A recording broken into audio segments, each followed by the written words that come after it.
What is going on, everybody, and welcome to the RPS Around the Rim show.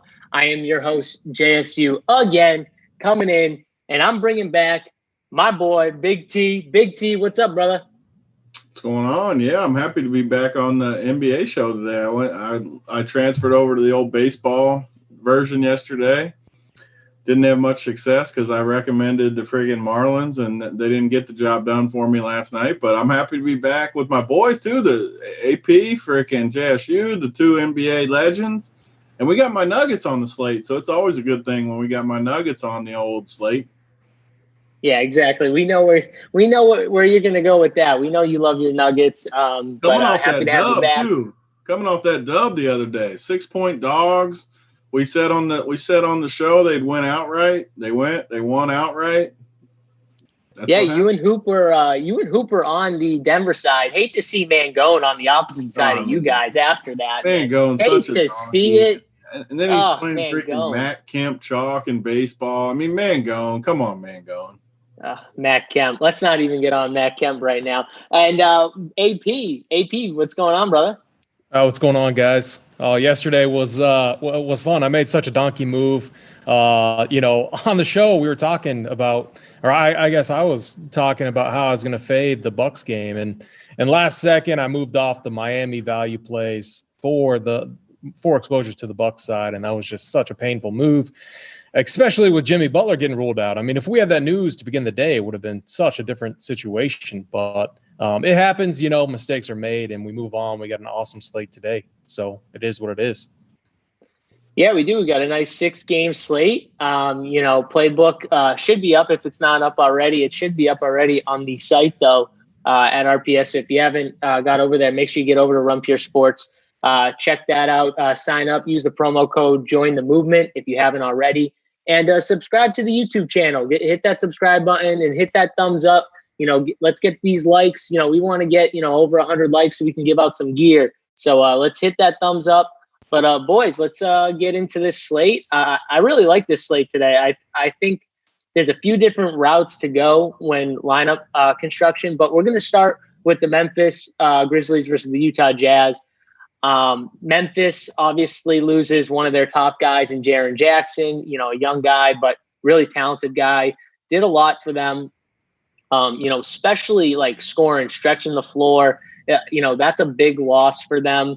So now they have Brandon Clark, who, was playing already a good amount of minutes, anywhere from like 20 to 26 or 8 minutes, depending on foul trouble or anything like that. And now he kind of gets into a bigger role. I think you see Kyle Anderson maybe gets a few more minutes. I think it kind of gets spread out, though. They might run a little smaller lineup. D'Anthony Melton might get some more minutes today, and Joe Val's going to see, as long as he's not in foul trouble, which, is very up and down with him, he should see 30 plus minutes today. So interesting from the Memphis side. And then the Utah Jazz side has been just a letdown the last game. I mean, they've just been struggling. And besides that first game that they had, the last 2 games pretty much have just been letdowns, except for maybe Donovan Mitchell last game. But Tony, why don't you start off with this game and anything you like?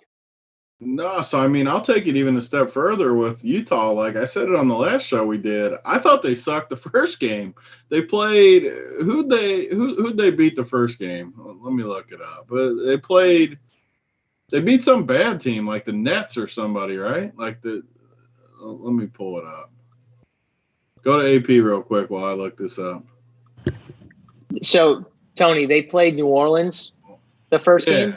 And I mean, they've been struggling. So yeah, they're bad. They're not the Nets though. Let's not group them in with the Nets. But I knew they sucked though. Like whoever they played that first game, they were terrible in that first game, and they ended up winning or something. But it wasn't a good game. Came back and stunk the two. And to be honest, before COVID even, they were playing terrible. So I'm not sold on Utah. And I don't know how they're favored by 5.5 today. I couldn't even imagine laying 5.5 with Utah to anybody right now. They're just not any good. You look at their team, and yeah, I mean, Donovan Mitchell keeps popping. This was the same thing before COVID too, honestly. Like, he's 7,500 on DraftKings. He's going to pop as one of the better plays. And I just don't like Donovan Mitchell. I just don't think he's as good as people think he is.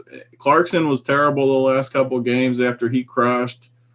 I don't know. Like, I think people are going to play these Utah guys because it's the first game and it's against Memphis and it's up in pace. And honestly, I just don't like Utah. I don't think they're any good. And then the Memphis side, we were talking a little before the show, and I'll be interested to hear AP's take too. But Brandon Clark's going to be very popular. I think he's a really good play too. I mean, he's looked good. He is obviously going to fill in for Jaren Jackson, who's now out for the year, who was also looking good. But they just don't. I think these young guys have to get run. They need to develop them. They want to make the playoffs. Ja's playing a ton of minutes. Dylan Brooks is playing a ton of minutes. Brandon Clark, I think, is going to play a ton of minutes now. I do think they'll cycle some of these guys in, like Gorgie and Tolliver and some of these scrub-type guys. But I do think these guys are locked into – I mean, as far as Ja and Brooks, I think mid to high 30s. And I think Clark is going to get into the mid-30s even. I don't know how many minutes like people have projected for him, but I think he's going to get a ton of runs. So I'm more interested in the Memphis side for sure. And Ja's up to 8K, so I don't think people will play him that much. And he just looks good to me. So I'm interested in a low-owned Ja Morant. And Dylan Brooks, too, plays a ton of minutes. So I'm eager to hear what you guys have to think because I'm higher on the Memphis side than the Utah side. Yeah, and I personally think that most people will be higher on the Memphis side. Yeah. I'll be shocked if more people aren't higher on the Memphis side because they're clearly the better side, and who to take. They have Valanciunas, they have Morant, they have Clark for cheap, they have Dylan Brooks in the mid tier, kind of cheap. And then anyone else, like you said, like Slow-Mo, Kyle Anderson, if you want to take a shot at DeAnthony Melton, if you want to take a shot at Anthony Tolliver. But really, it's those first four I said. Higher owned than Utah? There's no way. Yes, because here's the thing with Utah. Here's the thing with Utah. You're forgetting. Besides Donovan Mitchell, a lot of these guys disappointed the last two games. But Clarkson's got to be over 20% at this price. Jordan Clarkson was people's kryptonite the last two slates. That guy was awful. He had 6 fantasy points last time out, 18 the time before. I don't know. Like, I do think he'll be popular because I think this game is going to be the most popular, honestly, game stack because I think it's the easiest to game stack. You've got the mid-tier guys from Utah. And then you've got some cheap guys from Memphis and some, guys that are a little higher priced, but you don't have like the stud that's 10K that you need to fit in your lineup. All these guys are perfectly priced where you can get a stud from a different team. Like you can get an Embiid or a Jokic and still stack this game. So I do think this game ends up being the most popular game stack. I mean, maybe I'm wrong, but AP, why don't you talk about this game and anything you like? Yeah, I mean, that'll be interesting if it is. I mean, so looking at the totals, like 222 total, kind of surprising because of how sloppy both teams have looked at times, especially the Jazz, as you guys both said. And Vegas has the Jazz as 5-point favorites. So, I mean, it's kind of like on the surface, it doesn't seem like that. It seems like the Grizzlies are definitely the better team right now. But breaking it down, like these early games with how sloppy they played, I kind of hope a stack here is chalky because I don't like it. I think what will happen is the first quarter will kind of dictate how this game plays out. Let's just say these guys miss a few shots to start off. It's sloppy back and forth. I think it could just be, a terrible, terrible game to attack. If these guys see some shots go down early, I could see it being the exact opposite because the Grizzlies do like to run at a fast pace. So I think early on, like the start of this game is going to dictate kind of what happens. And I probably will not be game stacking this. So the other thing is Brandon Clark, he's only seen over 30 minutes twice all season. And what happens is on the Grizzlies side is they have so many guys that they can rotate in. We've seen Grayson Allen play, he's playing more minutes now. He could start tonight or today. You got Kyle Anderson, you got Josh Jackson. Like all of these guys could kind of rotate in, and it could just like I want to play Brandon Clark. I think he is the best play, but I also think he's kind of a trap in this spot. And so I'm probably not going to go overweight. I really want to see where ownership projections land. If he's going to be mega chalk, I want to move off of him in tournaments because I don't like the matchup, and I just think he could be a trap play. But then again, I think like in cash games, we'll have to talk to those guys to see what they're doing. But I think you would have to play him. And then honestly, like a safe way, in my opinion, would be to run it back with Jordan Clark. Like if I personally do not want to game stack this game, like Tony said, Donovan Mitchell, like I don't know, he just doesn't do it for me. He's capable of posting a solid game, but like, man, he's so shot dependent. And if his team is sometimes he'll take a back seat to his team, and we've seen that with Mike Conley recently. And so it could be flip flop this game though. Like Mike Conley had a good game last game. We could see Donovan Mitchell be the guy to have a good game. So I'm really torn. I don't feel good about a game stack though. I do have some interest in Jordan Clarkson. I think recency bias will get people off of him. The game got out of hand against the Lakers, so I'm not really looking at that. His shooting has been not great since the Pelicans game. So he's a streaky guy. He's due to bounce back, and I think I have interest in him. And then if I want to get really sneaky in tournaments, I kind of have some interest in our guy Valinassi on the Grizzlies side. I think he would. Who? What? I'm pretty sure the stream's dead. Is the stream off? I see. Just refresh the page. Back up. Oh. Okay. So it seems to be back up. Yeah, keep going, AP. So I got Valanciunas on the Grizzlies side. I don't think anyone's going to play him. I think people will play Brandon Clark. And I just like this guy has big upside, and he needs to take a bigger role now with Jaren Jackson out. So I think we could see some more action in the paint. Gobert hasn't been as good defensively. Like as Big T said a few shows ago, like this guy just looks like he sucks right now. So I'm really starting to believe that. And I think Valanciunas is a really interesting pivot off of the chalkier Brandon Clark. Yeah, what's interesting about Brandon Clark is he's not Jaren Jackson at all. Like they're two very different players in my opinion. Jaren Jackson is a stretch the floor 4. All right, he shoots a bunch of threes. He helps stretch the court when Valanciunas is down in the paint. Brandon Clark, he wants to pick and roll, and he wants to dive to the go to the rim, dive to the hoop, and get rebounds. And Valanciunas is already kind of in there, and he's going to be posting up. So it'll be interesting to see what they do with these two. I mean, you assume that they start. I don't think we have that confirmed yet. You assume they start them both together, but it wouldn't shock me if somehow they decided to have Kyle Anderson like go to the 4 and start like DeAnthony Melton or Grayson Allen or any of those guys really to get more shooting. Like, because really Jaren Jackson's strength was on the outside. He helped stretch the floor. Besides Dylan Brooks, John Morant's an okay shooter. He's not like amazing, but he's okay from outside. But Brandon Clark's not a great shooter from the outside. Valanciunas doesn't take really many shots from the outside. So it'll be interesting. And then Kyle Anderson is definitely not a good 3-point shooter. So it'll be really interesting to see how they rotate these guys. I still think Clark is a really strong play. I would actually prefer him more if he came off the bench. So that's what I'm hoping for, because I think then his ownership will stay. It'll still be high, but it won't be as high. So that's what I'm looking at here. Anything else from you guys?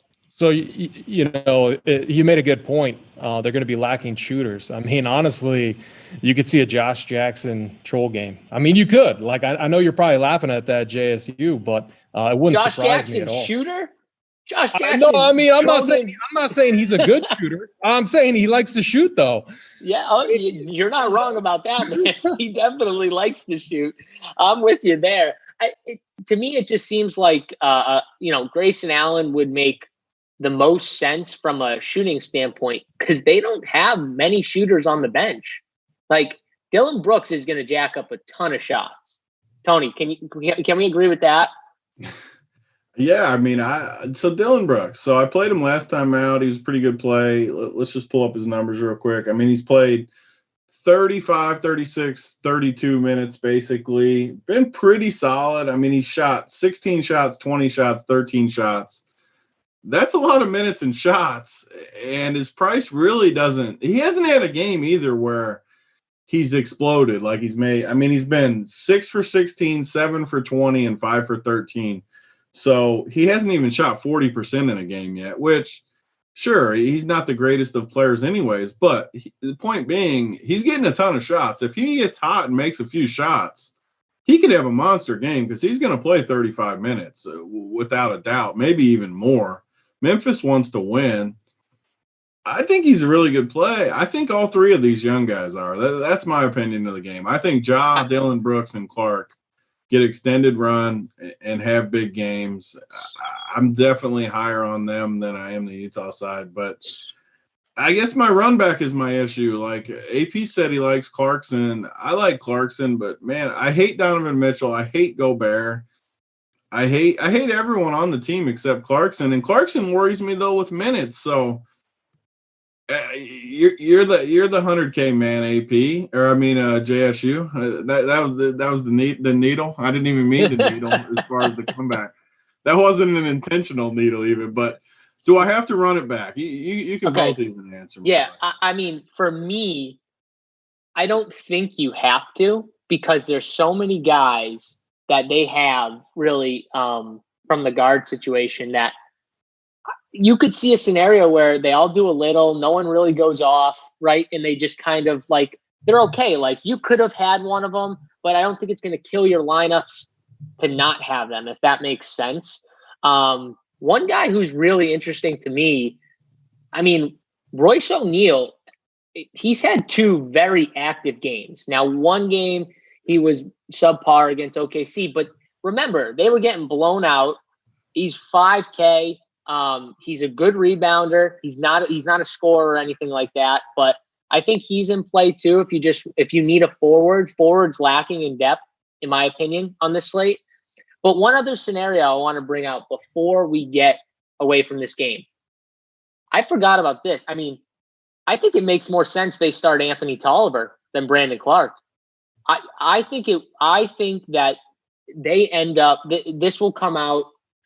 This is my opinion, anyways. This will come out in a little bit that they end up starting Anthony Tolliver because Anthony Tolliver is exactly a stretch 4. He's not very good. He's old, but the one thing he does is shoot threes. And then Brandon Clark can come in and spell Valanciunas, which is what they like. Brandon Clark still will see 25 minutes, I think. He'll play a little with Valanciunas just because Anthony Tolliver's old. He can't play that many minutes. But that would actually make the most sense as opposed to a Josh Jackson who can't shoot starting. Kyle Anderson, he can't shoot anyways. Like, they're going to need shooters on the floor. So, like, it'll be really interesting to see what they do. But that's just my opinion. I don't know if you guys have a different take. Yeah, I think they've always started Kyle Anderson in the spot, and now Grayson Allen has been the guy that they've been giving more minutes. I personally think that I don't think they start Anthony Tolliver, and I don't think Brandon Clark gets the start either. So I mean, I think it's Grayson Allen and Kyle Anderson. We can both agree though it's going to be a shooter, like right. Well, right? Yeah. Yep. Yeah, it's going to be a guy who they can stretch the floor with a little bit and shoot from the outside. But yeah, I think we hit on this game. I don't like much from the Utah side, maybe a Mike Conley Jr. or a Jordan Clarkson. But I think that's the only 2 plays I would have from the Utah side, or maybe a Royce O'Neal, just because forward's lacking. But let's move on. Oh, God. We got the Philadelphia 76ers versus the Washington Wizards. All right, so Ben Simmons, all the Ben Simmons lovers, I still don't think he's a good basketball player. But if you were going to play Ben Simmons in any spot, this would definitely be the spot to roll out Ben Simmons. AP, I'm going to start with you. What are you thinking on this game? Yeah, I mean, honestly, Joel Embiid has been the guy on the 76ers. I mean, I was just looking it up. Since they've been in Orlando, he's averaging right around 1.9 fantasy points per minute. And he owns a true usage rate of like 37%. So, I mean, he's just doing everything on this team. Now, they've had two tougher matchups, like a matchup against the Spurs, kind of tough. The Spurs are always trying to play hard on defense. Pop loves to see that. And Indy, which isn't, one of the best matchups ever. So I think this team has left a bad taste in everyone's mouth, and they have the absolute best matchup today in the Wizards. The only risk is this game going to stay close? And the 76ers haven't been good defensively. So I don't know. I think that, I think we could see 3 or 4 guys on the 76ers side hit value. And I love a full 76ers game stack, of just their studs and not running it back with anyone. Because, what the Wizards are doing, they have kind of an awkward rotation in the backcourt right now. Ish Smith, Troy Brown, Jerome Robinson, and Shabazz Napier all kind of getting minutes. No one's getting 33 plus. Thomas Bryant has a really tough matchup. And so I think I could get different. One, I think stacking the 76ers side won't be popular today because of just, the bad taste, guys like Simmons and everyone has left in people's mouths. I do think Joel Embiid will be somewhat popular, but I think people will just think that this game blows out. And I don't know, the Wizards are kind of scrappy right now. I think collectively as a team, they could do enough to keep it close. But predicting who's going to hit value, tournament value on their side, I think it's kind of difficult. And so I would rather just full stack, I don't know. I think an Embiid, a Simmons, and even Tobias Harris stack could be really contrarian. I don't know if playing all 3 of them would be optimal, but I could definitely see those 2 guys putting up a big number. I mean, if Simmons doesn't put up a big number today in this matchup, I don't know, man. Something is just wrong with his game. He should be able to get all the looks at the rim that he wants. He's not a good shooter, obviously, but he should be able to rack up assists. He should be able to get the rebounds. So I think, I like the 76ers side, and I think it's going to be a very contrarian stack. Yeah. So definitely on DraftKings, I don't think Tobias, Simmons, and Embiid will be a stack you can really do just because of their prices.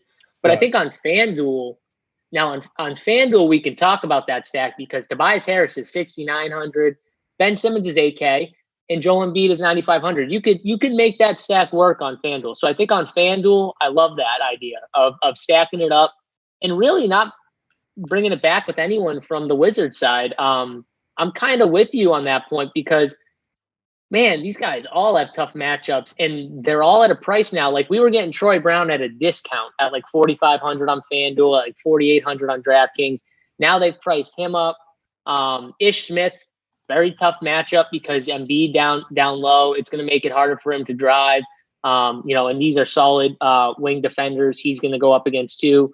So, I mean, I don't love it. I think just because he's the cheapest on DraftKings, if you wanted to bring it back with someone, it would probably be Ish for me. But I do agree with you that this is interesting. A lot of people will think they blow out.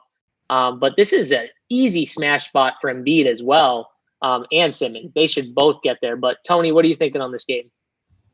Yeah, I'm definitely lower on it than you guys, but more so just because – I just think Washington is going to get destroyed in this game, and I don't they just don't have any resistance whatsoever. I think Philly just – Tony, if I told you, though, for sure Washington stays in this game, you would be all over. Oh, yeah. Right? I mean, if Washington stayed in this game, they have to crush. Philly, there's no way they don't crush. And I like the point that if you kind of do it, play a few of them so that I like AP's point. He honestly sold me on – playing a few of them together. If the game stays close, these dudes, there's no way they don't crush. If you told me the score is 125 to 120 or something, which if it stays close, I think it will be like that. They're going to crush. They're going to be lower owned too, outside of, maybe Embiid gets some ownership, but Tobias Harris at 8,600 on DraftKings has to be completely unowned. No one can have him. And if you play him with Simmons and Embiid, and even Shake Milton looked better last game. He looked really bad right out of the gate in the bubble, but last game looked much better. This game he gets a matchup that he should be pretty good in. So I think Shake Milton's pretty interesting as far as a third guy. If you wanted to play Embiid and Tobias or Simmons and Tobias, throw Milton in with it and as like a third guy. And I don't love it. Like, this wouldn't be my main team, but if I was playing 3 teams, I wouldn't hate it. But I would definitely think the game needs to stay close, which means I need to find someone I can play the other direction. And wings like Troy Brown, who's looked really good, have beat up Philly a little bit. So I don't completely hate coming back with a guy like Troy Brown if I just have to play someone from Washington in this spot, because the only way I think they go off is if it stays somewhat close. So for me, it would be Troy Brown, I think. The problem is picking the right guy, right? It's tough when they're all kind of like around the same price, and you got to make a decision. And, you know, if that guy doesn't go off and it's just one of the other guys, then your stack's kind of a little screwed. But I get what you're saying. Like, I definitely don't think it's going to be Thomas Bryant. I definitely don't think it's going to be Rui. I definitely don't think it's going to be some of the crappy guys. So really all that's left for me is these wing guard types like Troy, Napier, Jerome Robinson-ish. Those would be the 4. Like, I need to hit one of those 4. Yeah, that makes sense. Yeah, and Shake Milton, 4,300 on FanDuel. Definitely too cheap. Crush either way too. Like, even if it blows out, he could smash. Yeah, because he's going to see 25 minutes either way, I think. So, yeah, I don't mind that. That's a good call there. Anything else, AP, before we move on? Yeah. I mean, no one's going to play Tobias Harris at 8,600 when Jason Tatum's 8,200. So I like what Big T said. Shake Milton been playing. Like, if I was full stack in a deep tournament play, but Embiid, Simmons, Shake Milton is probably the route that you go if you're stacking it. And I like literally what AP said. Like, this is a true example, I think, in my head, where if you get the right game flow, like, you're going to have a chance to win a tournament. This is the upside, because it could be a spot where they just literally go off the charts because Washington plays no D. Like, you're talking they could get 2 of these guys just go way off the charts and break the slate. So I don't love it, but it could happen. You know who I would run it back? Like, if the Wizards were to keep it close, wouldn't it be due to like Shabazz Napier going off the bench? I like him. You know what I mean? Like, I know JSU's probably laughing, but he's not good starting. He's way better off the bench. I mean, you know what I mean? I've seen Shabazz Napier play in person multiple times. I've actually played against him in AAU. I know that kid really well. He's amazing. I'm not saying he's a bad player. He's better in like tough spots. He's a tough. He's like a gritty dude. Like, he's tough. I think the last game when he was coming off the bench, it was a sharp call. I know AP was talking about it in the Discord a little bit about playing Napier because we were getting a ton of ish questions.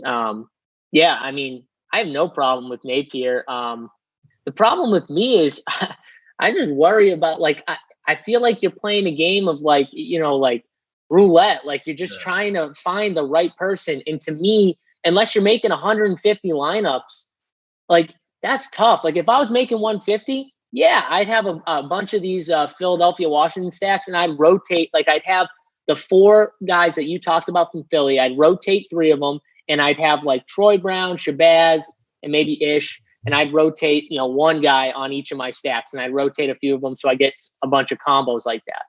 But if you're making 3 lineups and you got to make a decision on one of those guys, it's going to be really tough to pin down one. So that, to me, I think I'm just going to stick to the Philly side, but I don't hate it if you want to run it back with the cheaper of the Washington players.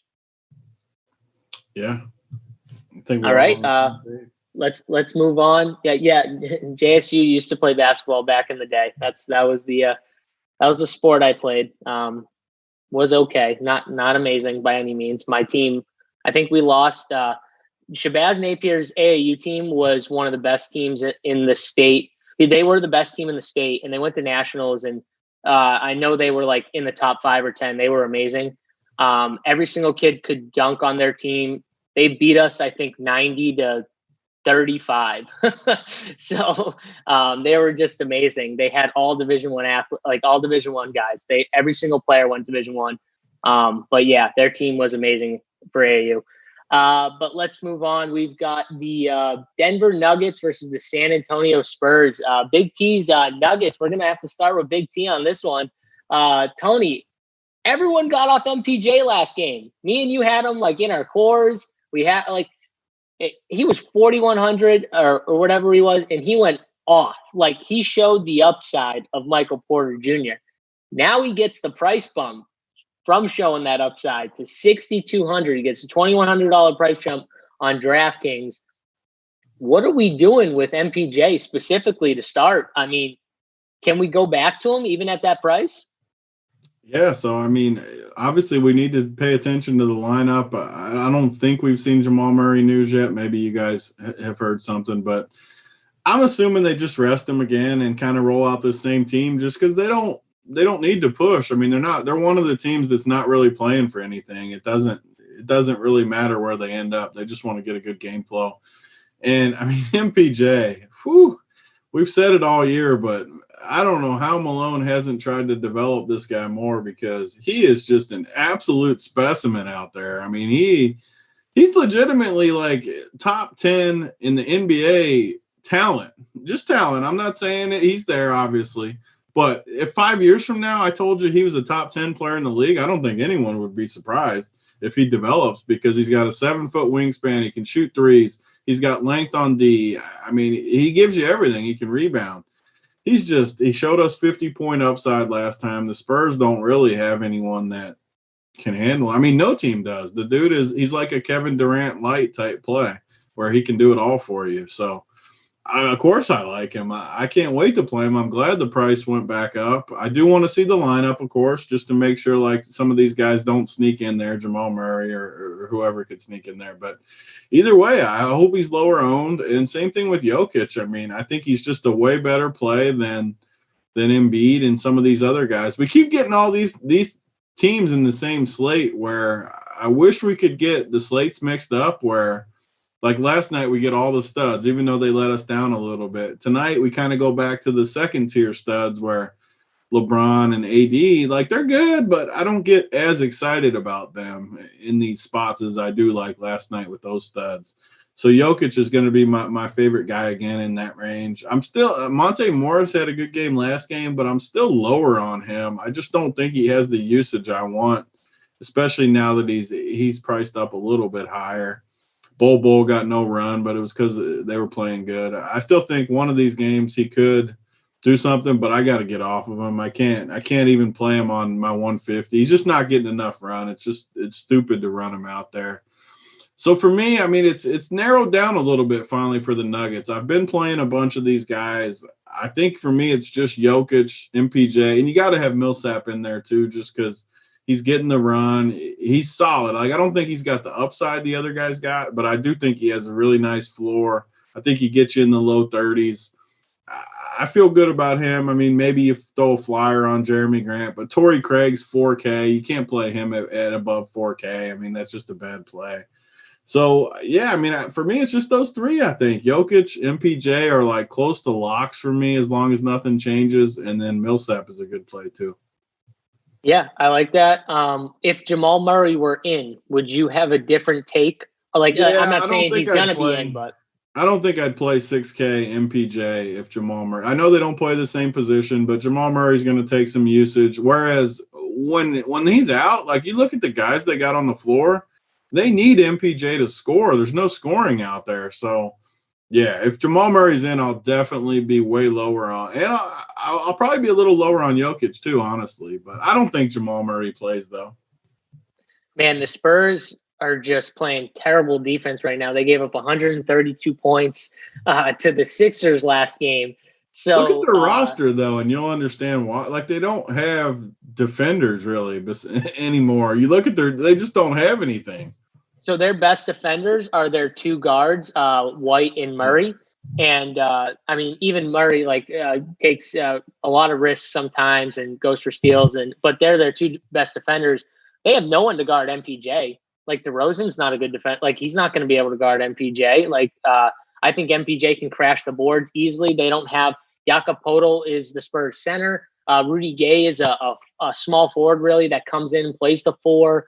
Drew Eubanks. I mean, MPJ could have a monster rebounding day again. We saw it last time. I told you guys, when this dude's on offensively, He gets it going everywhere. He starts rebounding. He's feeling himself. That's when you want this guy. If this guy comes in, he starts off making a few shots, getting some offensive rebounds, he's going to have a good game. I'm with you, though. If Jamal Murray plays, it makes me like him a lot less. So that news is very important. But AP, why don't you talk about this game and what you like? Yeah, I think you guys hit it pretty well. You got to keep an eye on the Jamal Murray status. If he plays, I can't see him playing like a ton of minutes or anything. If he sits, I do have a lot of interest in Monty Morris. He played, 38 minutes? I guess that's including overtime in their win against OKC. I got some interest in him.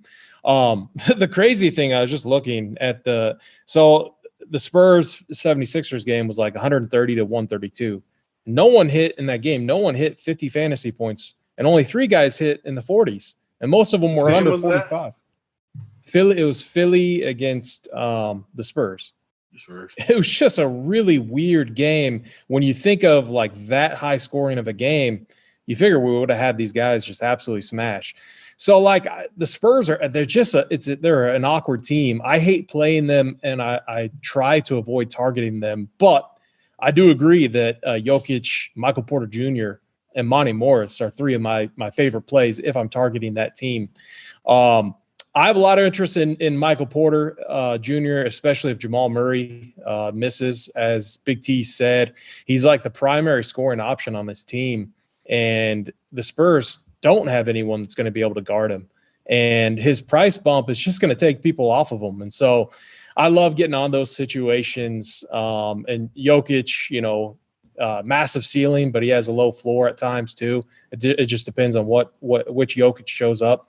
But I don't know. I definitely like the Denver side. I don't think I'm going to play anyone on the Spurs side. If I had to play one person, probably, DeJounte Murray.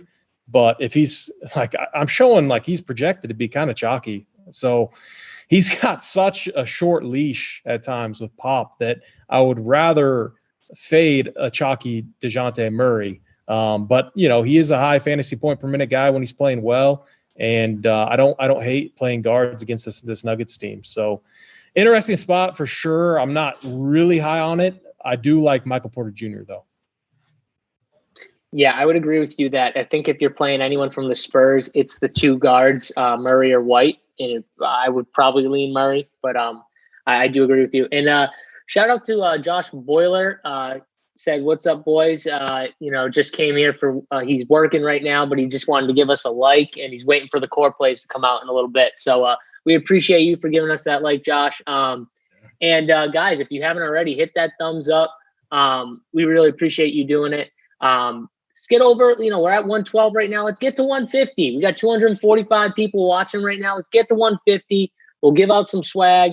You know what? I think too, Tony, my man Josh Boiler deserves some swag. I don't know if he's watching.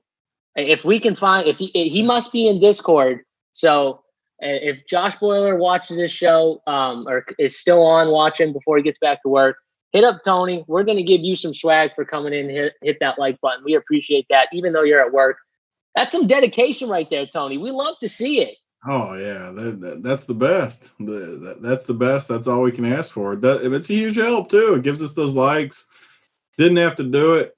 Love to see it. Yeah, that's awesome, man. So, again, hopefully you're still watching. If you're not, we'll try and find you on Discord. I'll have Ryan or Mangone find you somehow, and I'll write it down. But, boys, I think we hit everything on this game. Let's move on. OKC versus the Lakers. Interesting game here. We had, Dennis Schroeder. Something happened. He's not there. So he's going to be out again today. Did he go for some wings? Yeah, I don't know. I don't really know what happened. So some emergency, and he's out of the bubble. I don't know if he needed the wings real bad like Lou will, or I don't know. But AP, I'm going to start with you on this game because I think, again, we're going to see these OKC guards be somewhat popular, and I don't mind them. But what are you thinking on this game? Yeah, it's interesting on the Lakers side. I mean, they got the top spot locked up in the West, but, we're still seeing, decent minutes out of the two stars there. I mean, LeBron, it seems like he's capped at 35. I don't think he's hit 35 yet. He always lands right around that 34 range. But Anthony Davis, we saw his minutes extended to about 37, and he had a monster game. We finally saw that ceiling. The problem with the Lakers side is, one, they got nothing really to play for. I feel like they're just trying to, get in a good groove and get their mojo back. But two, like when LeBron and AD are both on the court, like, they lower each other's ceilings. And so it has to be the right matchup. I'm not really liking their side. If I had to pick one on their side, I like Anthony Davis playing the 4 position against this Thunder team that's really not going to be able to match up with him. I don't know who they have that could stop him. So AD is kind of interesting. But then again, he's coming off a monster game. The Thunder side, Chris Paul in these situations, we've seen him like put the team on his back and do what needs to be done to keep the game close and to get a win. I mean, when he was playing for the Rockets, do you remember that game? Like, he went into Golden State when Golden State was healthy, and it was Chris Paul and a bunch of scrubs, and he went in and he got the win. So, I mean, this guy is definitely capable of keeping this game close. And at 7,900, I don't think a lot of people are going to play him. I think most people are going to go to Shea, who's 6,700. Both guys are going to get a ton of minutes. I definitely think Shea is the safer option from, point per dollar perspective. But you got to like Chris Paul in tournaments. He has upside here. He has triple-double upside. And we really see his ceiling when he becomes the primary scorer, which he's going to have to do with Dennis Schroeder out. So the other guy is Gallinari. This guy, like, I don't know if he's just on some sort of like minutes restriction that, isn't documented, but he never sees over 30. Like last game, Chris Paul, Shea, all the, Steven Adams, and this Dort guy, I mean, they all saw like 36 to 39 minutes, and Gallinari was still stuck there at like 29 minutes. So I'm probably not going to play him, unless I hear something. It looks like he's going to be kind of a popular play, but the matchup is pretty tough. I think for me, I'm going to stick with Chris Paul and Shea. I think if this game, for this game to stay close, those guys are going to have to get to work, and they're going to play a ton of minutes. Yeah, I mean, I don't mind that at all. I think Chris Paul is a great option today. Interesting, AP, if you had to choose between Chris Paul at 7,900 and John Moran at 8K, where are you going? You can only get one. Yeah, I mean, so I'm going to go with Chris Paul because I know for a fact that he's going to get the minutes. I mean, John Morant should get the minutes also. Yeah, I I You got me there, JSU. I mean, that's a tough decision. I mean, that's my job here. I'm trying to guide you. But I think that's a decision. I was lineup building earlier, and that was a decision I was constantly, getting to when I was building lineups. Was I was getting in that 78 to 8K range at guard, and I'm looking like, okay, these are the guys I'm looking at. And John, Chris, it's like a big. I'm back and forth on it really because they're both in great spots, right? Yeah. It is tough. Like, I think Ja Morant would be a little bit more popular. I love playing Chris Paul in these tough spots. I feel like he put, I feel like he plays with a chip on his shoulder. So I'll say Chris Paul. I don't feel comfortable about it though, but I'll say Chris Paul. That's right. And Big T, you got to talk about this game. But if you had to choose, you taking Chris Paul or John Morant in that spot? You can only get one. Yeah, I mean, I basically agree with what AP said. I like Chris Paul when he's in tougher spots. He's going against his boy. I mean, the banana crew or whatever they call him, the banana boat crew, him and LeBron. So, I mean, you just never know the motivation with Chris Paul. I mean, it's a 6:30 game versus boy. I mean, you definitely think he would be motivated, but Ja, man, it's tough for me not to like Ja every slate where young dude trying to prove himself in the bubble. They need to win. If I had to choose, I guess I would go Ja, but I mean, I could easily see Chris Paul outscoring. I mean, it's super close, honestly. I mean, we could say we take a strong take one way or the other, but it's probably close to 50-50 how it finishes. So I guess I would take Ja if I had to choose, though.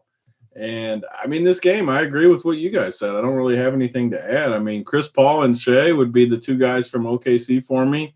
And I always struggle with Shea a little bit when you play teams that have a bunch of shot blockers. So the Lakers' biggest strength, in my opinion, is inside defense. Like, they got LeBron that's pretty good on the perimeter, but all the rest of their strength is blocking shots, altering shots with AD, Dwight Howard, JaVale McGee, even LeBron. They're going to block a ton of shots, and that's kind of Shea's strength, driving in there, getting layups. He can't shoot at all, so he's going to pop in every optimizer you use, every projection source you move. He's going to pop because he plays a ton of minutes, and he's pretty cheap. But for whatever reason, even before the bubble, I just always struggle to click his name because he just honestly isn't very good. He just plays a bunch of minutes. He's a good basketball player, I should say. I just don't know if he's great fantasy-wise. He can't shoot. He can't really do that much, but he's consistent. Like, I guarantee these cash people love him because plays a ton of minutes. He'll probably get you 34 fantasy points tonight, but I don't know if he ever gets you 50 in this spot, which, sure, he's cheap. I mean, you'll be happy with 34. I'll be happy with 34, but I just don't see the upside. He's a perfect example to me of a cash-type player. Okay, so Tony, first thing with Shea, before I get into the news, first thing with Shea is if you watch the last game, first of all, he was in foul trouble, but people are still going to see, oh, he scored 24 points, like 24 actual points, and ended up with a decent, fantasy game while being in foul trouble. What they won't realize is this dude was 9 for 11 from the free throw line. He shot 50% from three. He's not known as a three-point shooter. He went 3 for 6. He's not a good shooter. But what Tony said about him liking to drive to the hoop, these guys got shot blockers, man. It's going to be tough to get fouled and constantly go to. He shot 11 free throws last game. That's how he got there. I don't think that happens against the Lakers. So I think it comes down to if this dude's making shots, I think he's going to take some shots. They're going to need him to take some open threes, right? The Lakers are going to rotate and they're going to make him shoot. If he's making them, he's going to do well. If he's missing them, he might have a really bad game. So this is my example, though. So, we heard Mangone and these guys complaining about the foul trouble, but he banked overtime, too. He played 38 minutes. So, your example, this is exactly why I don't like him. He played 38 minutes. He shot basically 50% from the field, a little less. And he ends up with 33 fantasy points. That's just – sure, he got foul trouble, but he got overtime. I mean, he's not getting more than 38 minutes, or in that range. So I just don't see it. Sure, he's fine. He's a good floor play. If you get to your last spot and you love your team, you just love it, and you can plug him in there, that's fine. He's going to get you 33 fantasy points. That's good. I mean, it is what it is. Yep. And one other thing to note, so Dwight Howard popped up as questionable with a knee injury. Well, that's one of our shot blockers. Yes. So, this is big news because, you would think if he is in any way, shape, or form somewhat sore, he's got sore knees or whatever, why wouldn't the Lakers just rest him? Why would they run him out even he only plays 15 to 17 minutes, but why would you even run him out, right? He pops up being playing. You can. So if he doesn't play, because it's still an if, but if he doesn't play, who does that give the bump to? Tony, I'll just bring it to you and then I'll get to AP. Yeah, I think he definitely gives a bump to JaVale. It has to. Even if he only plays – so how many minutes? I already took him out of my player pool. Let me pull him back. He played 13 minutes last game, I think, something like that. So in the bubble, he's played 11, 10, and 13 minutes, JaVale McGee. If Dwight's out, you got to figure that gets up close to 20. And if you get 20 minutes from JaVale McGee playing with LeBron, who's one of the best, roll passers, throw it to the rim and let him dunk it type thing, he's going to have to crush the price tag. So if Dwight's out, I will definitely have interest in him. And, it gives a slight uptick to me, too, with the OKC guys, just because Dwight is a good defender and he's going to alter a bunch of shots. So I'm looking at the rest of the roster. I don't think it impacts really anybody else for me. They don't really have anyone that would get a boost. Maybe Markieff Morris or something, but I can't play him. That's too thin. Yeah, I mean, I think it gives a boost to Anthony Davis just because Dwight Howard, does pack the paint. He controls, down low. He rebounds and blocks. I think that's more for Anthony Davis maybe. But you're right. It's 100% JaVale McGee would definitely get the first, big bump because I think he sees 20 minutes. And then Anthony Davis just sees the rest of the center minutes. But AP, what do you think? Yeah, no, I agree with you, JSU. I think, honestly, I would give Anthony Davis a nice bump. He's already smashed in this matchup. Like, I think he's put up 65-plus against OKC each time he's played them. They just have no one that can guard him when he's there at the 4.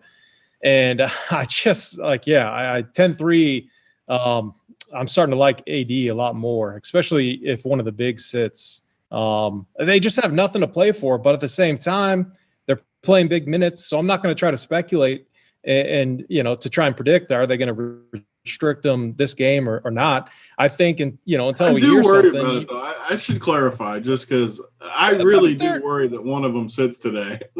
I think before the game. I think what you do is you leave, like we saw yesterday. If LeBron sits, you have to play AD.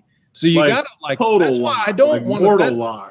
That's why I don't want to game stack the Grizzlies game, because I know some news is going to hit that we're not expecting. We're seeing it every day.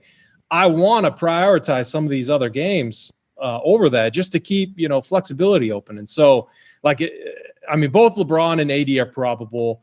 I'm going in with the assumption that both are playing and they're going to try to win this game. That's what they've shown. I see no reason why they would change that. And at 10.3K, and if Howard sits, it just, it solidifies AD's minutes, and he smashes OKC at the 4 spot. So the more I talk about it, the more I'm liking AD. Yeah, and I'm going to bring up another point. Yeah, you talked about not being high on the Memphis-Utah game, but it just in general, there's going to be a few centers that are played in these first 3 games. And what if we don't get the McGee news until 6:20 or 6, like the Jimmy news? We got it 25, 30 minutes or whatever before lock. Jokic, Embiid, Rudy Gobert, Jonas Valanciunas, these are all centers that are going to be played somewhat. That's gonna it's gonna make it tough for people to kind of pivot their lineups if you're locked into those guys. So on DraftKings, I'm gonna make sure at least some of my lineups, most of my bigs don't start until these later games, I think, just because I really think that news is huge. And I think AD and McGee would be great, locks, especially if LeBron and Dwight Howard sat. If LeBron and Dwight Howard both sat, I want them both. I think it could be something that happens too. Oh man, it would be just a dream. It'd be just like yesterday, honestly, in a different way, but where you're screwed if you played too many guys early. AP's got a good example. If you sit on this news, say worst case you sit on it and you kind of wait at least a little bit to try to get some news. You have options like the Brooklyn game. You're going to have options to pivot if you need it. Say no news hits, everything stays the same. These late games are good enough. The Brooklyn-Boston game is going to be good no matter what. If news hits in that game, we're going to get to it in a minute, but you're going to have options. But if you fall into the right news and you don't lock too many people early, this Lakers game could turn into and Shea would become way better too if a couple of these guys sit. So I agree with AP. I think he makes good points, and you're not going to want to miss that if news hits. And honestly, there's no reason for the Lakers not. They play Houston tomorrow. They're only playing 8 games before the playoffs, obviously. They've already played 3 or 4. It just makes sense for them to sit one of these guys. Maybe they don't, but if they do, you're going to want to have a part of AD in that spot, I promise you. Or LeBron. Or LeBron, either way, of course, yeah. Yeah, if AD sits, then you definitely want LeBron. LeBron becomes the lock. But yeah, I agree with you guys. Let's move on though. I think we hit on that game pretty good. AP, we're going to start with you. Toronto Raptors versus the Orlando Magic. For me, this game is not very interesting outside of maybe a few cheap plays, but AP, talk about it and talk about what you like, if you like anything. Yeah. The Magic side, they're out with let's see. I think Michael Carter Williams is questionable. They got a few injuries. I think he's out. Right? Is he out now? Okay. I thought I saw that. I'll double check. Yeah, but still, it's such a tough matchup.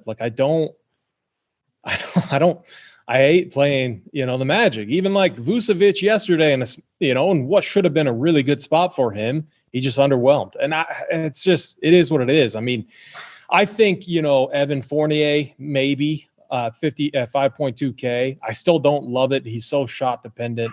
And the Raptors are very good defensively. I think, if anything, the Raptors side is more interesting.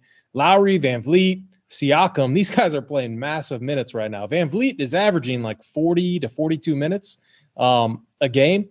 And Lowry's up there averaging like 38. No one's going to play these guys just because their price is way up there. I have some interest, though. I mean, in tournaments for sure. But, Siakam, I don't think anyone's going to play him too, because if you look at forwards or power forwards in that 8K range, I think most people are going to go to Jason Tatum in the last game that we'll talk about. So I think with this game, I don't have a ton of interest, but I think Lowry and Van Vliet are interesting just because of the minutes that they're getting, and Lowry has shown some upside. So it's one I'm going to have to take a look at. I definitely have it down further on my list for sure. Yeah, I would agree with you. This game does fall low on the list for me. Fournier, last piece. I mean, he's going to have the ball in his hands a good amount, right? Michael Carter-Williams is doubtful currently, so he's not officially out yet, but he is doubtful listed. So he's probably going to be out. So maybe that gives a bump to Fournier and maybe DJ Augustine for cheap. But Tony, why don't you talk about this game if there's anything you like, or do you agree with AP that it's pretty low on your list? Yeah, I mean, this is for sure the lowest for me, and it stinks that it's good and bad that it's the later one because I pretty much have it crossed off. I'm trying to figure – I never really target Toronto games when they're at full strength just because they're really good and they spread it around a decent amount. The prices, I mean, Van Vliet's super expensive now. Lowry, I mean, all of them are just priced up to where you don't need it. I mean, you could say Marc Gasol's too cheap, but I don't want to play Marc Gasol in this spot. I mean, he's another example of a decent floor play. Like, I think he's fine, but I'm not excited to play him by any means, especially as a tournament guy. I mean, all three of us are tournament guys. We're trying to win a tournament. I don't see it unless guys sit. And then the Orlando side, I mean, you could play Vooch, you could play Fournier. Even a guy like Aaron Gordon should be low owned. Ennis is cheap, but I mean, you got to take stands to do good in tournaments, I think. And this is just a pretty easy fade for me. Whereas if we wait on news and we don't get any news, and maybe you need to slide one of these guys in to make your team work because you waited and we didn't get the good news, I mean, I'm okay with it. I'm okay with playing Vooch if you had to play someone. I think he's fine. That's just an example of if we wait for news and it doesn't break our way, just everything stays normal. I think, who knows, maybe you end up playing one of these guys and you wouldn't have, and they end up crushing and you win the slate because of it. That's just little stuff that happens by waiting on news. So as of now, I'd say it's a fade for me, but who knows what happens based on news later in the day. Yeah, and I will say Aaron Gordon on FanDuel is 6,100. That spot where you got to have. I'd like him there, absolutely. Yeah. That's so, almost a spot where you need two power forwards. I mean, Aaron Gordon is definitely in play on FanDuel. I will not play Aaron Gordon on Draftkings at his price tag over there, but on FanDuel, I think he is a solid play. He's almost a lock for me at 6,100. Like, that's cheap. Well, you got to remember too, we got Millsap at 4,800. We got Clark at 49. We got Michael Porter Jr. 5,500. Like, there are some options. I don't think he's going to be as owned as he was last night, right? Or the last time they played, but I do think he'll have ownership. But I think people are going to be afraid of Toronto. So I don't think it'll be as high as, it should be. So from that standpoint, I think he's a solid play over there. But I think that's it, guys. I think we get to the late night hammer, Brooklyn versus Boston. Now, last night, the late night hammer, if you were on the late night hammer, it did not probably do well for you. I know I was. I know Tony was. AP, let's start with you. Were you on the late night hammer? I'm pretty sure you were too, right? Yeah, it was the best game environment for fantasy production. But the Blazers, they showed up and played good defense. I was blown away. I mean, at hindsight, makes a little sense. I mean, these are like playoff games for them right now. They gotta win out. And so, the effort that they had on the defensive side of the ball was impressive. But even still, like in some of these spots where they got to play good defense, historically they haven't. And so I just, even, running it again, I would take the same approach and I wouldn't second guess that game. So it happens. It is what it is. But yeah. So why don't you talk about this Boston-Brooklyn game? Yeah. I don't know. So Boston's on a back-to-back after, a tough game against Miami yesterday. Kim is going to be out. Jason Tatum, Jaylen Brown, all these guys played heavy minutes yesterday. We haven't seen too many back-to-back scenarios yet, but you wonder conditioning-wise how these guys will handle it. And then on the flip side, you got the Nets who are rested with Karis LeVert, Jared Allen, and Joe Harris. All those guys should be well rested. And Boston's, a 9.8 to 9-point favorite in this game. I don't know. I think the Nets are kind of sneaky. And the other thing is like every time these spots are chalky on the Boston side, it seems like they bust more often than not. And so the tournament, guy in me wants to get off of this game because I know it's going to be really popular. I know, I think Jared Allen's going to be one of the chalkiest plays on the slate at 4.5K.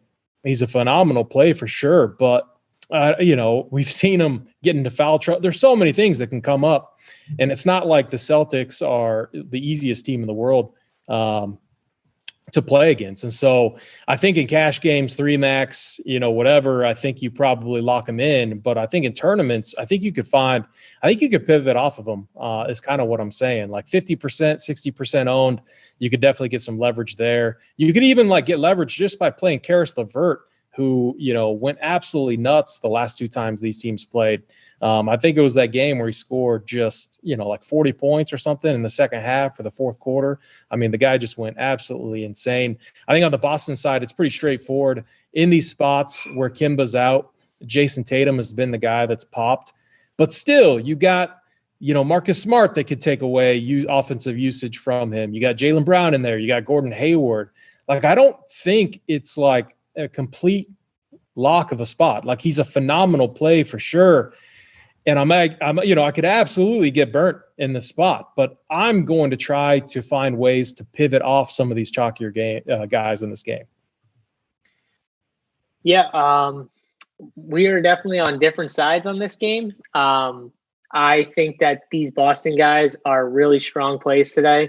They're all kind of in that mid, 6K to 8,200 range. So and they kind of will spread out each other's ownership a little, I think. So I don't see, them all being 30% owned. I don't think. Maybe there's 1 or 2, but I don't see them all being it.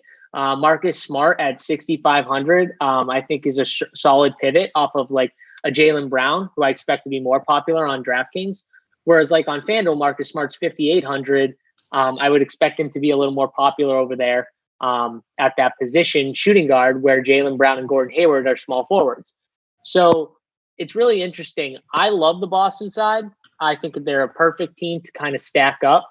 I love as a tournament pivot for stacks, Daniel Theis. I think you can absolutely beat up Brooklyn down low. And Theis is one of those guys who gets rebounds, putbacks, and he can do some work down low, even in 25 to 28 minutes. It doesn't seem like they're running him more than probably 28 minutes, but still at his price tag, I think he could get there. And he's in a way to kind of make your Boston stack a little different in tournaments. I agree with AP that Karis LeVert is another way to make your Boston stack versus Brooklyn a little different. You play Karis LeVert on the other side. Maybe you play Jared Allen too, if you really like him, or you just don't play Jared Allen and play Karis LeVert, and maybe Joe Harris. A Joe Harris at 5,400 on DraftKings, I don't mind Joe Harris either because of the 3-point bonus you get if he's playing, which I would assume since he sat out, these guys are all going to play. So I like this spot. But Tony, what are you thinking on this game? Yeah, so I have a pretty strong take about it that from the first game I watched in the bubble Brooklyn, Orlando, I think they played. They've scored. They just come out at a lightning pace. They've scored 118, 118, and 119 in their 3 games. That's the Brooklyn side. Obviously, their defense is bad too. So, and that was against Orlando and Milwaukee. I just think they want to play super fast. Boston's going to want to play pretty fast with them. I could see this game just being like a total shootout and like way above the total. Like, so right now the total. What's the total in this game? The total is only 226.5. Like, I think this game goes over 250, like way, way over the total. I'll probably put it in as one of my Run Pure Bets plays of the night.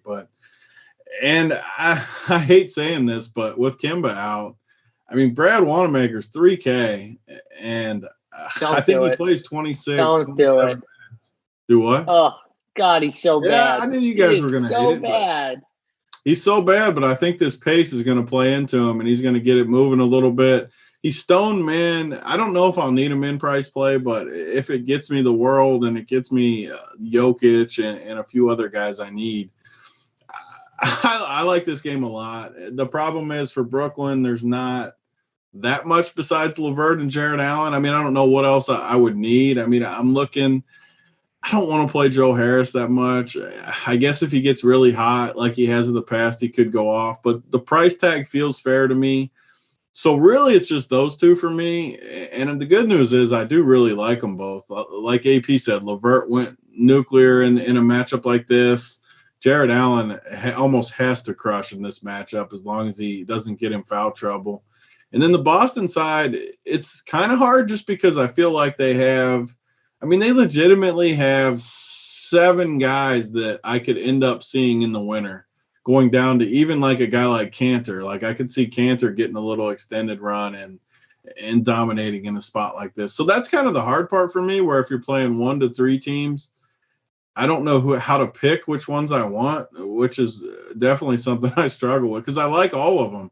I just look at the dudes and I end up liking all of them. So I need to decide which ones. If I had to rank them, Tatum would be number 1 for sure, just because he seems to get the most usage boost with Kemba out. So I would rank him number 1. But again, I wouldn't be surprised if Thies goes off or Marcus Smart has a really good game and does things. But if I had to rank, I guess it would be Tatum, Jaylen Brown, then Hayward. And I mean, I said I like Wanamaker a ton too, but I think Cantor's a good tournament play too, just in a matchup like this. A good chance to get him a little run, rest some guys a little bit. I think this game's going to go off, though. I think I don't know if it'll be his own, though, just the way the slate's set up. There's so many decisions that need to be made during the day that if you sit and wait for the last game, people get scared to lock it in and then maybe something happens. Don't get me wrong. I mean, they're going to be owned, but I don't know if like 2 one-way and 3, like say you play LeVert, Jared Allen, and 3 Boston guys, or even 2 Boston guys, 2 and 2. I don't think that'll be that owned because people don't want to sit on 4 spots in that last game. I think that's going to be my plan, actually. Play 1 to 2 Nets guys and 2 to 3 Boston guys. Like, set that as my rules for my teams. Yeah, so I'm 100% in agreement with Tony in the standpoint that this is going to be a lot of my teams here, Brooklyn versus Boston. I'm going to have game stacks.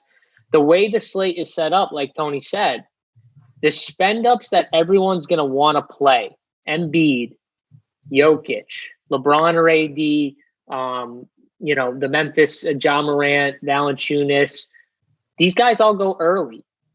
These guys are going to be popular. Chris Paul, they're going to be popular. So Boston guys are not like amazing. I wouldn't say they're amazing values, right? I think they're priced somewhat appropriately, the main guys anyway, on DraftKings.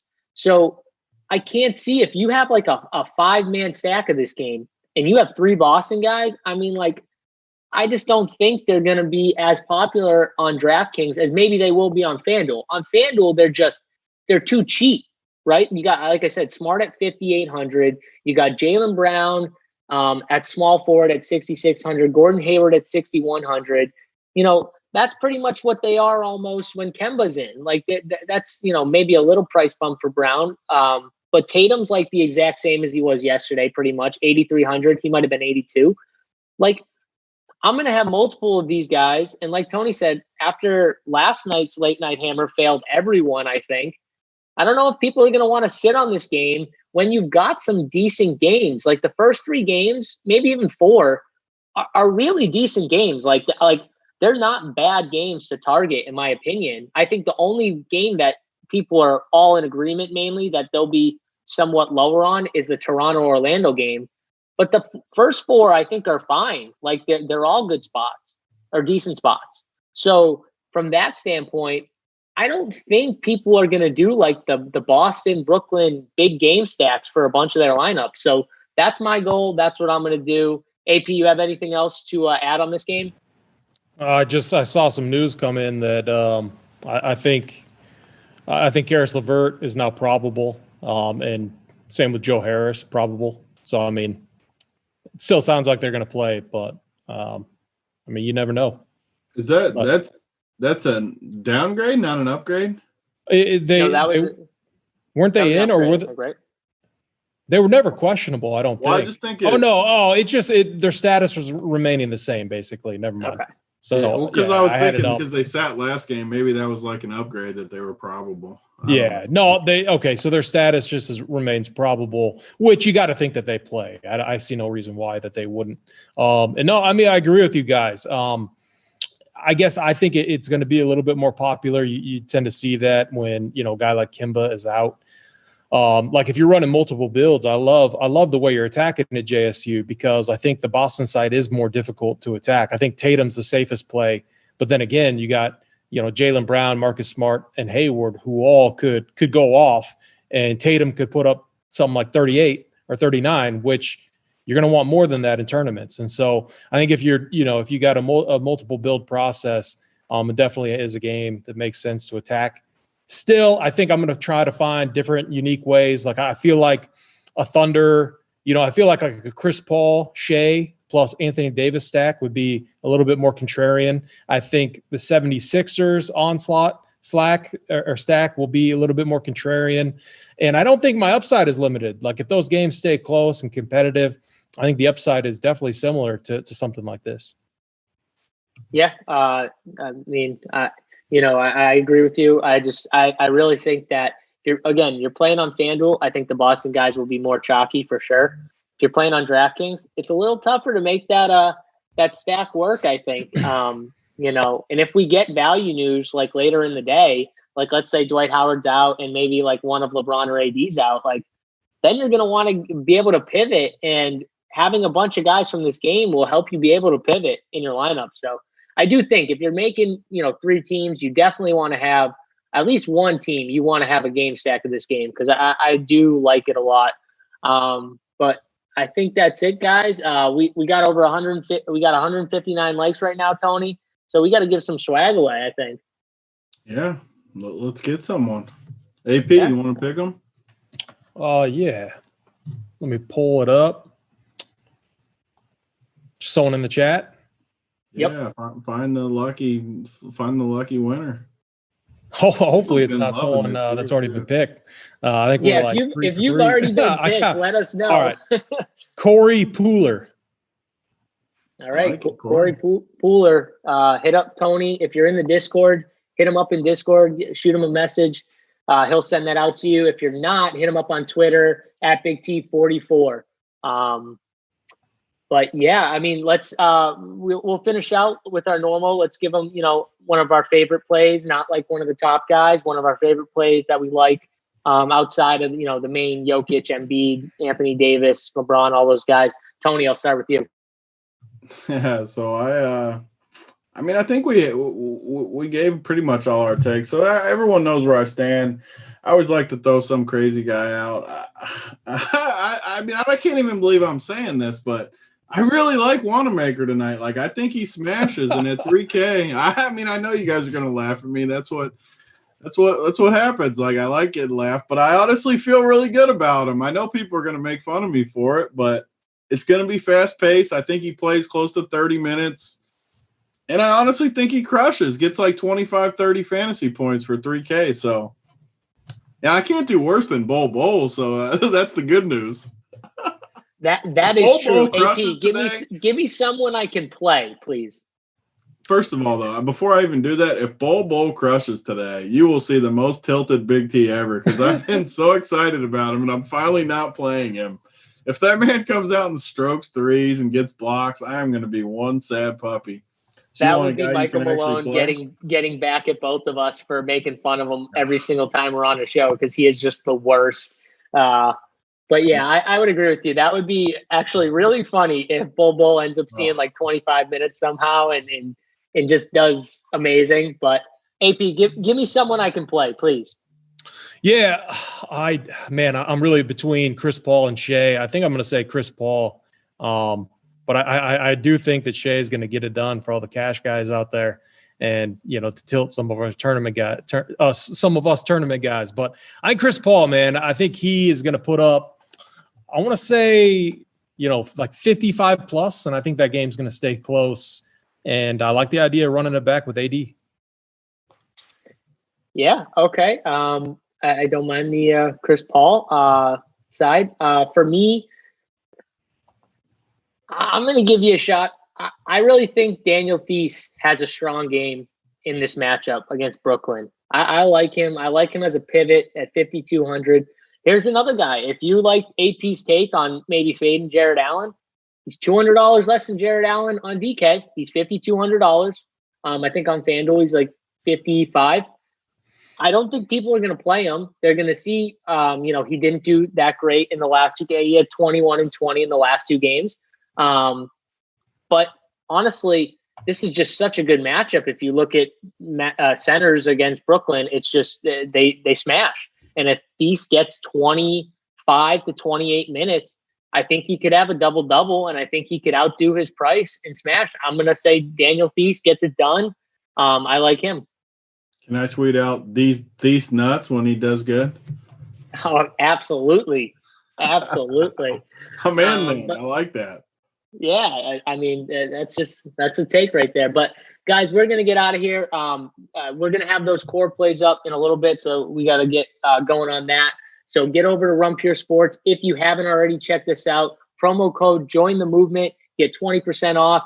And then we got $20 if you just want to try it out for the week. If you just want to see what it's all about, see our content, see what we're giving out, it's $20 for the week. I mean, it's such a good deal if you just want to check it out. And the Run Pure Bets, get over and check those guys out. Those guys are firing. I know we got golf coming up. JJ, Uncle Dunkle, he's 7-0 in his golf picks, his golf bets.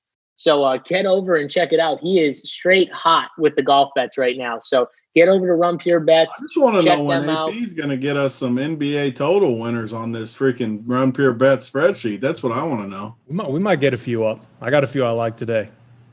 I was so bummed I missed out on that first day when all the overs smashed, and I loved them. I was like, just pissed me off. So we'll get a few up there today for sure.